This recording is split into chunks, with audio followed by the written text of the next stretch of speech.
Hello বন্ধুরা, অবশেষে কি লিওনেল মেসির ভবিষ্যৎবাণী সত্যি হতে যাচ্ছে? হ্যাঁ বন্ধুরা, গত 2023 সালে ব্যালন জিতেছিলেন লিও মেসি। আর তখন তিনি পরবর্তী কে হবেন ভবিষ্যতের ব্যালন ডি'র জয়ী এমন প্রশ্নে লিও মেসি বলেছিলেন, আমার মনে হয় বার্সেলোনার লামিন ইয়ামালই হতে পারে ভবিষ্যতের ব্যালন ডি জয়ী ফুটবলার।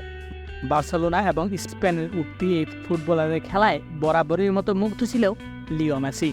কিন্তু কেন ইয়ামালকেই পছন্দ করলেন লিও মেসি, তার যেন জবাব মিলছে এই ইউরো কাপে। স্পেনের হয়ে বিগত দুটি ম্যাচে দুর্ধর্ষ পারফরমেন্স করেছেন লামিন ইয়ামাল।